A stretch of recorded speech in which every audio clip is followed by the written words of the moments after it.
no? And nakuha na naman ni Few yung Farsa. Excellent performance on the first game kahit na sobrang daming counter sa Farsa, daming pwedeng humabol. Yes. May dragon, may lumilipad na swordsman. Daming pwedeng humabol kay Farsa pero na-survive niya and he did his job great. Now on the other side, ganun ba talaga kataas ang priority ng BSB kay Esme na binigay nila si Farsa? Nakakatakot yun sa totoo lang. That's actually gonna be a good point. Pero kasi what I'm thinking is, the reason why din na lumakas si Flap-TC on the first game was actually Few. I mean, ang daming patay doon ni Few, don't get me wrong. It's actually 1-8 or 1-9 yata on the end, at the end of the game. Yes. Pero siya rin mismo, si Few rin mismo yung nagbibigay ng oras or ng space and time for Flap-TC na makabawi in terms of items. That's the reason, mid-game, nagiging sakit na siya ng ulo ng BSB. Yep. And yun na lang yung kailangan niyang gawin eh. If you notice last game, kung saan na lang pupunta si Flap eh. Basta may target. Oo. Basta may kukulitin niya eh. Kumbaga, ang tina-target niya na lang doon was the Lilia eh. Si Trevor eh, yung pinaka-backlane ng BSB eh. Yung yung Kufra niya, kinukulit din niya para hindi makaset up, diba? So, madaming nangyari and I guess that's why mataas din yung value ng BSB dito sa Esmeralda na to. Popol and Koopa here for the side of BSB. Alright, so far dito mga kaibigan, still looking strong pa rin both teams natin and we're looking for a Carl TZ hero. Was this gonna be a Harriet? Pwede rin to another YSS game, why not? Even Roger is still available? Roger or YSS I think magiging target dito for Bren. As much as madaming heroes naman na pwedeng gamitin si Carl TZ, those are the ones that make the most sense here in this lineup because you need a lot of good sustained damage. And those are the heroes na kayang magbigay ng sustained damage talaga. Yes. I think YSS makes sense talaga dito. Oo. Yeah, we'll see. Kasi I think they have good engage for... There you go. Yi Sun-shin called very, very well. This looks like a more... Alam mo yun, mas El Clasicong Bren comp ngayon. Yung Season 6 na Bren hindi naman yung dati. Mas composed to compare to what they had on game number 1 for Bren Esports. Now for BSB, they're looking for one side lane that would fit there. So sino pa ba yung mga available for side lanes dito? Will they still gonna be going for another Daana hero? Or Balmond na ginagamit ni Wilson on the previous matches? Nako, oo nga, no? Those are, nakalimutan natin yun. Yung mga Hilda, mga Balmond. Guys, mga season 1 heroes natin dyan. Ginagamit na ulit ngayon. Gamit na ngayon eh, no? Pero, what is this? Si Guinevere, pero ang basa ng mga karamihan si Jennifer. Oo, si Jennifer. Oo. First time, MPL ulit. Season 6. Well, may KOF din kasi talaga. Tingin ko yung dahilan eh. Kaya gusto mag-flex nito ng Athena Asamiya, KOF skin eh. KOF to si paring Ana. May galing sa Brazil. Totoo. Joke lang, madaming diamond siya. Pro player yan eh. Mayaman natin dito, mga kaibigan. Pero, well, kidding aside, I think the Guinevere somehow makes sense doon sa part ni Few. Kasi, I mean, the Feather Airstrike, syempre, you're only gonna be standing on your specific then that's where the Guinevere makes it sense sa pick Great nila. Sense, Oo, actually. kasi pag tamalan siya doon, can be able to pick down as well yung kagad, Farsa. That's only if hindi magpupurify si Few. Well, big question here again. Baiting out purifies. Yung buhay ni Few. Ang tanong dito, will he survive? Jennifer for the second game here for BSB versus Bren Esports. Again, Jennifer is very Guinevere, sorry. This is Guinevere, mga Should we just kaibigan. stop Tinatawag calling lang it natin Jennifer para huwag na kayong mahirapan. Para hindi kayo maguluhan. Pero like what I'm thinking, yun nga, si Few nga nag-purify siya dito. Tama naman din. Kasi talagang one-hit delete talaga siya pag na-combo siya ni Anas, given na may execute pa. Yan, hirap si Doodles yan eh. Kasi yung damage neto is something that you can't, hindi mo pwedeng indahin. Pag na-knock up, yung knock up lang yung kailangan mong abangan. Plus, meron din silang ibang knock up heroes. Di ba meron silang, doesn't need to be yung magic thump. Hindi kailangan yun eh. Pwede ka rin gumamit nung knock-up ni Kufra. Yes, oo. Di ba yung knock-up ni Kufra? Tapos ultimate na agad. Pwede mo i-recta yung ultimate Guinevere, and that's gonna be big AoE damage. Exactly. And well, pwede rin natin gawin yung the Chakno play sa mga PNK di ba? Oy, isa pa yun. Oo, yung Kaya may Protect PNK Me. sila. Yes, oo. So there's a lot of knock-up din talaga for the side of BSB. Ang tanong dito, could they be able to mahuli kaya nila? Kasi medyo mobile yun ang din tanong, Ang yun ang BSB tanong. Ibang usapan pa for yun. the Uranus, both two heroes from the side of Bren Esports, meron silang Purify. That's in Few and as well with the Uranus. So, and well, si Carl naman dito, medyo madulas din. Kasi we has a dash for the YSS, Flicker as well. Kita mo naman last game, di ba? Oo. Hinahabol na ng Dragon at lahat. Nakakatakas at nakakatakas pa. Although nahuli siya. Oo. Pero grabe yung escape mechanics din niya pag naka-Yisan Shin siya. And I think it's not gonna be different in this game. Considering aware sila sa mga binigay nilang picks for sure. Dito sa game na to. Ang daming, pansinin mo, ang daming panggulat picks ng ng BSB. Ang daming unique heroes na ginagamit ng team na to. And you know, it's good that they can actually keep up with the caliber that Bren is showing. Considering Bren is undefeated ngayon. Napakahirap gawin na pahirapan mo yung Bren. Sa totoo lang, sa MPL ngayon. So, ginagawa nila yun. Last game, umabot tayo ng 30-35 minutes. This game kaya, maisahan kaya nila? Yun yun ang diba? malaking question mark mga kaibigan. Pero, going back to BSB, is iniisip ko, they're really showing up unique heroes nga, like in the sense of Guinevere, yung mga ganang, I mean, even their type of rotation na ginawa nila last week. Yes. Yung mid ng Tams with, I think that was Angela and Rafaela. Hindi diba? ba Something na, it didn't work, pero they're really bringing something new into the table. And that gives us insight na siguro na BSB is really trying their best, diba? To make something that would work for them. That's right. Kumbaga, hindi sila I'm not really sure if that really is gonna be the case na you're trying new strategies every time it doesn't work, or it's better to polish yung mga una yung strategy to not having more mistakes. Kasi if you're gonna be changing drafts every time, every week, kumbaga wala kayong certain core of heroes eh. Oo, tsaka yung sanay factor din. Kailangan sanay ka din sa mga ginagamit mo. So, and it's going to be questionable here. First blood on the Guinevere, fighting on the buffs. Oh my God, it's a level 1 5v5 clash, my friends. Grabe, 4v4 pala.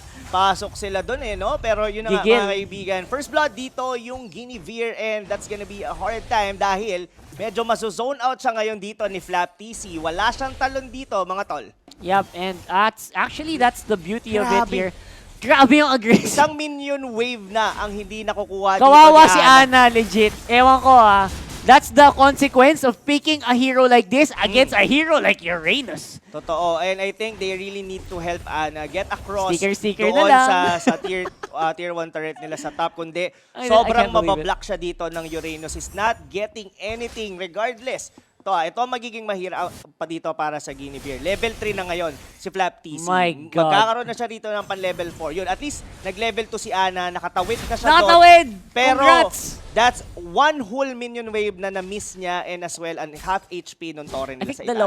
Dalawa yata. Dalawa? Oo. That's So huge. Kasi di ba ang that's first huge. two, kung di ako nagkakamali, the first two minion waves has a higher experience and gold compared sa mga susunod. And huge denial. That's why kita nyo ngayon, yung levels talaga niya is sobrang level down siya compared kila Flap, kila Carl. And not to mention, you know, they will not have the ultimate early on. Pero ngayon, with the help of Drakes, putting up a lot of pressure onto Flap TZ. Wala pang regeneration. He's only level 3. Forces out the Purify. And finally, doing something here right on the top lane. Yes, I think hindi nirespeto ni Flap TC yung damage doon ni Drix. Oo. Kasi, di ba pinasok siya doon, pinop niya yung Purify niya, and umangat pa rin siya doon without even having the ultimate. Siguro, konti na lang yung experience na kailangan niya, mapapop niya na yung ulti niya. Pero, timing, I mean, at least that's a very good timing for Drix to by having his Tempest of Blade. Now, Game at sense least yun, kahit paano, bumabawi ngayon ang BSB. BSB are also, they're not behind by a big amount naman eh. They're only behind by only 300 gold. So that means, nakakasabay sila dun sa kinukuhang gold ng Bren Esports sa paligid ng mapa. So somehow, nakakasurvive pa rin naman, and we will see Bren Esports flexing dito sa may mid lane. Trevor on the front with the Koopa. Very hard to deal with. Lusty is low HP, and they are being forced back here by BSB. Oh my God. Well, I think Bren Esports still have the tempo dito sa laro natin na to, specifically dito sa Uranus, dito sa may top lane. Yes, na-pick off siya doon, but still, medyo hirap pa rin dito si Ana na makabawi doon sa lane na yon.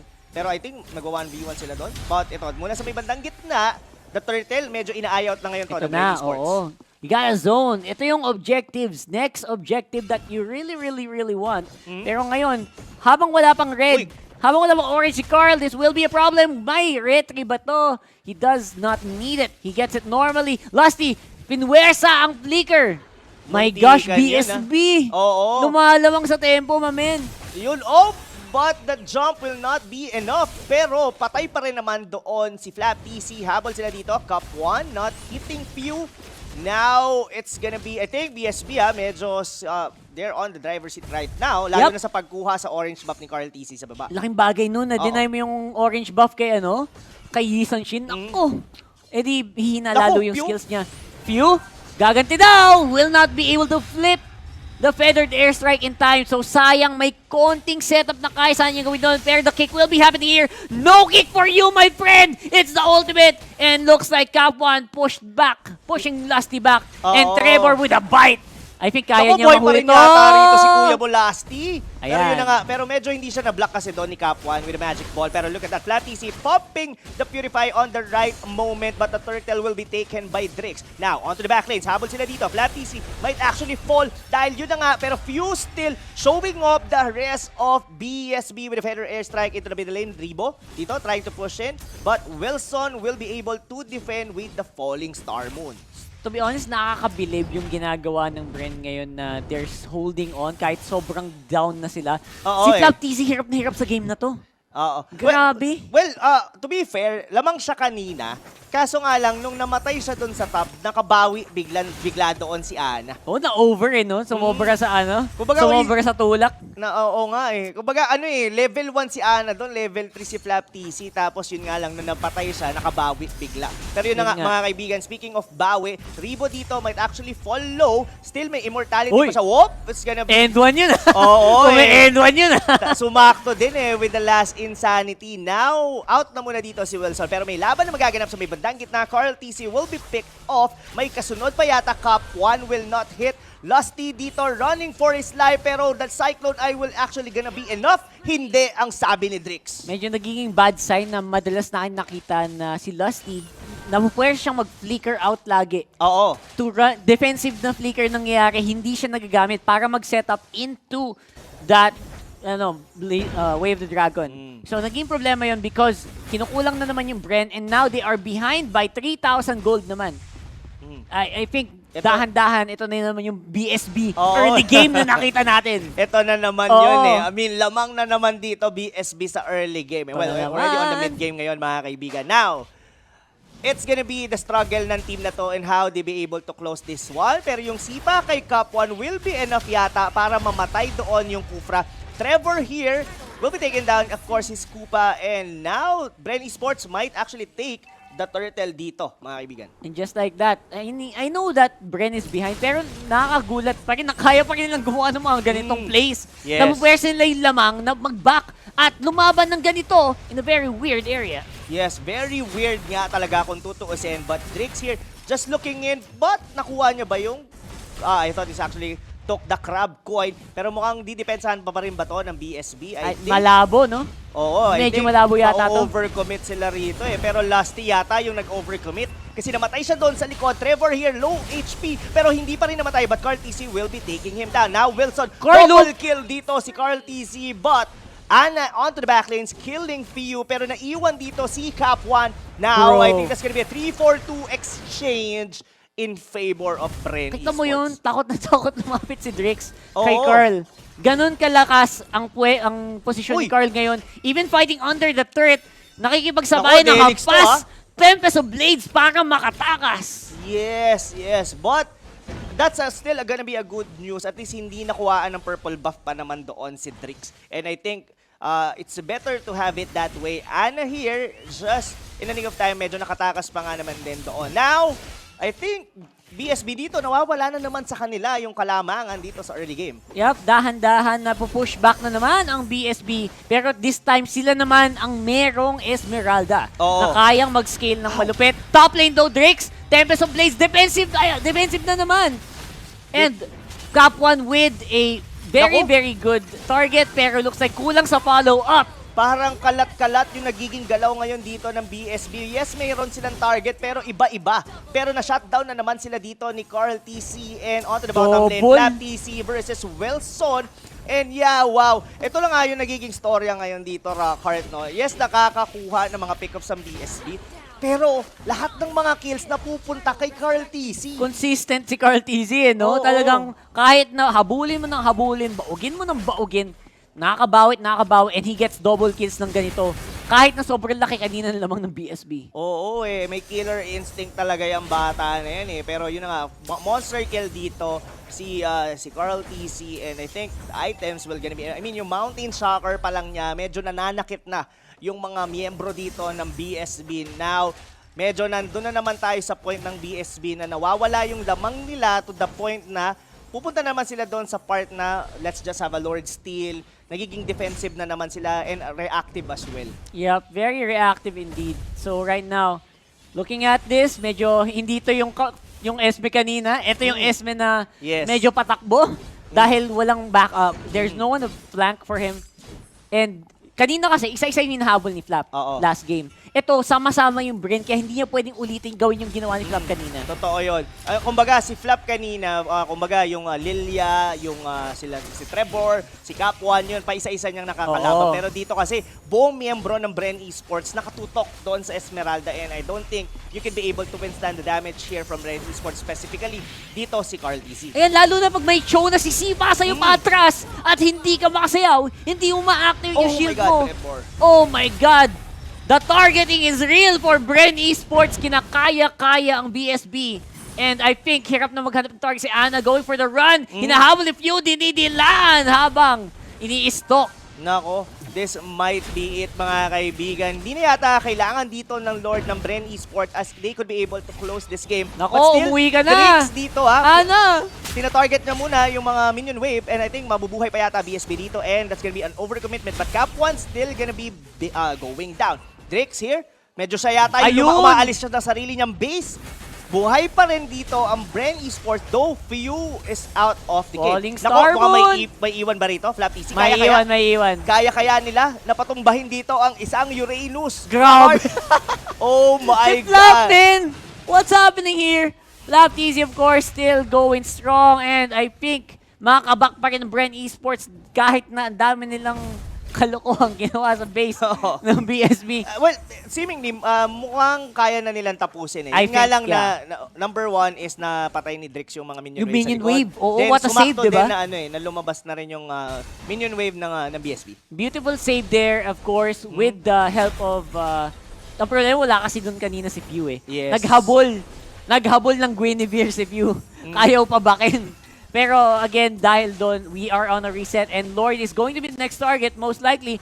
Pero fine-flex ngayon ni Flaptis kung gaano siya kakunat as Uranus. Yes, yun na nga. Dito, half HP dito mga tol, yung Lord. Pero habol mo na sila dito. Cap1, siya yata yung mauuna pero nakataloon doon sa kabilang pader. But Ana yata naman yung kapatayan na palo yata ng Lord. Pero Carl TC will be taking him down. Now, it's gonna be a one-man down para sa BSB. Tingin ko, Bren Esports dito has the advantage. Look at Flap TC zoning out Wilson sa may likod.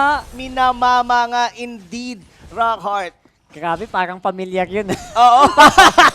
Kanina yun yung nangyari dun sa Ewan ko ba, nasa player ba talaga yung yung ganon? Grabe. Nasa mukha Nasa mukha nga yata. Pero dito Drix patalon-talon na lang siya dito. Yep. Oo, nako. So far so good here for Bren. Position na naman sa Lord. At hinahabol ngayon ni Few. itong si Drix, ayaw niyang pabakin, I think, because he knows that Drix is low HP. So, kaya niyang mamain ng ganyan. Paulit-ulit na naman. Pero looks like Mpl-Ph will finally go down in exchange of the Lord. Tingin ko it's better din doon sa ginawa. Yes, namatay doon si Few. Pero the best part of it is alam nila kung nasaan si Drix. Pero is that gonna be enough? Dahil na double kill, tatlo yung namatay dito sa Bren Esports. Naku, oo makakakita kaya tayo ng isang familiar na naman dito sa gitna. I think the Lord will not spawn on the middle lane. Yes, I think either... Ay, mid lane siya. Actually, mid lane pala kasi wala pala yung tier 3 turret. So, kailangan bantayan ang ating Lord. But still, at least may konting breathing room dito ang BSB dahil napatay nila dito si Carl TC as well with Few. Kala ko instant replay na naman Oo, no? kala ko ganun na naman like doon sa NXT Execration Oo, pero for now, of course, Bren does have a lot of tempo. They will be able to push. Ang problema yung top lane and bot lane. Pero sa mid lane, bro! Sa mid lane nga talaga. Pero dito, bakbaka magaganap. Look at Drix dito. He's actually just going onto the top lane. Buhay pa din yung Lord. Mountain Shocker, dikit-dikit yung damage. Pero pasok dito si Drix. Lusty ang unang mawawala. Pero si Ana yung comeback kill. Drix going in for another double kill. Buhay pa yung Lord. 3-man down for Bren Esports. Nako, Rockhart. Mukhang BSB dito already knows. Pero mag-iingat si Carl dito Wow, what a pick! Binato na skateboard! And binigay kay Few, Carl TZ.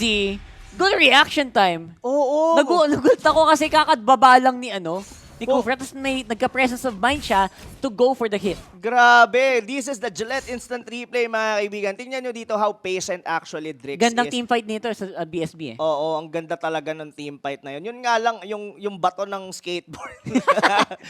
Natuwa ko dun sa bato ng skateboard kay Kapwan. Iba din. And to consider na tank yun Hindi lang basta-basta kung sino yun. Sobrang confident ng Bren na kaya nilang mahuli yung tanke ng ganun. Yes. And it paid off. It really paid off. Pero ito Rockhart, one thing is consistent for Bren Esports is their mid lane. This is almost the same thing on game number 1 na hindi matibag ng BSB yung gitna. That's the reason mas maganda yung nagiging ikot dito ng Bren Esports compare sa BSB. Totoo yan. Actually, nagulat din ako nung nangyari yun. But for the meantime, it's going to be a big fight mo naman in the mid lane. Drix, buhay na buhay. Naku, Carl! Naku, si Carl TZ ang unang namatay. Yes, siya nga yung unang namatay pero sa likod medyo makunat pa nga naman din yung Bren. Pero dito ang ganda ng ginagawa ni Drix kasi hinuhuli niya yung mga malalambot na hero dito ng Bren Esports. That's gonna be Few and Carl TC. Isama mo na rin si Ribo. Pero si Mpl-Ph masyadong matilok talaga tong batang to. Parang gustong sumama doon sa kalaban. Kanya na lang din yung base na yon. And now, it's gonna be a 3-man down for the side of Bren Esports. We're back on square one, mga kaibigan, dahil BSB still looking in to be able to come back from this game. Quits pa rin yung goal this time around. Mpl-Ph might be in trouble here. Forcing Lusty to go for the referee. Kaso, nako po. Legendary na si Papi Drix. Legendary nga yata. Pero to last tip, medyo inabot siya dito ni Drix. Pero mababasag nga kaya nila yung torre doon sa gitna. Si Carl! Naku, si Wilson medyo nag-overstay. Ana will be taken down. Sama mo na si Drix. Isama mo na yung tatlong miyembro ng BSB. Medyo hindi maganda yung nangyaring exchange na yon, mga kaibigan. At ang headline bukas sa mga balita, yung gitnang torre ng Bren Esports, hindi pa rin natitibag. Hindi pa rin natitibag talaga, indeed. My gosh. Iba din. No? Oo kumbaga kaibigan si Prof B, tawag dyan, the Tower of Power Oo, may bansag siya dyan Ay, no, shout out kay Prof B, we miss you, man. So, for now, I think dahil doon, Brent, dapat patay na si Carl kanina, diba? Denive siya Denive talaga siya doon. Nag-overcommit yung BSB. Na that mistake could actually cost them the game, mga kaibigan. They almost had it, pero it's gonna be Bren, gonna be comeback, pero hindi pa yata. Wait lang. Ana, tumatalon pa dito. Kaya pa yata ang i-hold. Rockhart, walang minion wave. Walang minion wave, pero I think that will be it. Buhay si Drix. They could be able to pull off dito something. Si Plapo, kulit. Tingin ko hindi pa to, Rockhart. Ayaw pa. Nagbabak pa yung nag-back pa si Lusty. Pero yung push sa top end sa bot, baka maging totoo here. And Mpl-Ph, I think sobrang confident. Grabe yung iba talaga si Plap, men. Iba talaga. Grabe nga talaga dito si kuya mo, Plap. Pero ito na, Drix, mga kaibigan. Still, meron pa naman tore dito ang ating BSB. But look at how few. Pero ito Ginozone out niya, pero Drix going in doon sa may Parsa sa likod. Pero wala siyang Tempest of Blade para makatakas. Ngayon pa lang, out na muna, use defensively na naman. Lusty, nanggugulo, may sipa na magaganap. On Trebor, he will be able not gonna be it right now. Tingin ko, Rockhart, they have to take the Lord kasi masyado na silang nagpupumilit dito sa gitna. Yep, I think kailangan kalmahan din ng Bren here. It might be an overcommit on their part. Ang problema is Lusty, Flap is super confident. Sobrang lakad matatag nitong si Flap ngayon. So, hindi ko talaga masabi kung... Alam mo, pagka ganitong Lord Fight, tas BSB, lagi ko tinitignan si Drix. Si Drix, oo. Nasa lang kaya si Drix ngayon? Nasa siya sa mapa, no? Medyo na-force yata ni Flap TC yung Torres sa ibaba. So, naglo-lord yung kalaban, kinukulit nung Uranus yung bot. Nako, napakahirap niyan para sa BSB. Pero lalaban pa sila right now. Wilson going for Carl TC, pero makakatakas. Flap TC in the middle of the way. Ana misses on the magic bomb.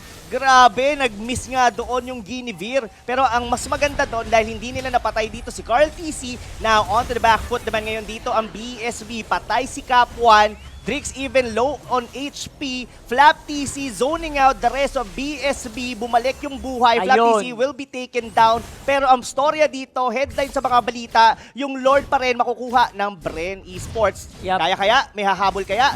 Drix, I'm not sure. Malayo-layo siya. Malayo. Malayo! Yan na, nahuli na, nasipa pa. Di Kuya Lusty, and the kill goes over to Carl TZ. That could be it. Yes, probably that could be it. The nail on the coffin dito ng BSB. Dahil kung kanina na wala pang Lord, hirap na silang mag-defend. Let alone, wala si Drix. May Lord pa parating sa gitna. Even Ana will be taken down. Wilson dito, may kulang pang pinapakita. Pero I don't think kaya niyang i-withhold yung 4 na miyembro ng Bren Esports. Sipa na naman dito si Lusty. Double kill for Carl TZ. Now it's gonna be the base. Oh my God, this might be it. Audition is real. Here we go for the base. And that will be the win. Bren Esports. 2-0 na naman versus BSB. Yes. Almost. Alam mo yung Carl, BSB, they have the fundamentals to be able to fight against these high caliber teams. It's just that whenever na nandun na sila sa lead nila, hindi nila mahawakan ng maigi. Kumbaga, alam nila yung gagawin nila like for the first 5 minutes of the game. First rotation, invade, blah blah blah and so forth. Right. Pero once once na mapunta sila doon sa mid game, somehow there's a part of them na medyo nagsashot,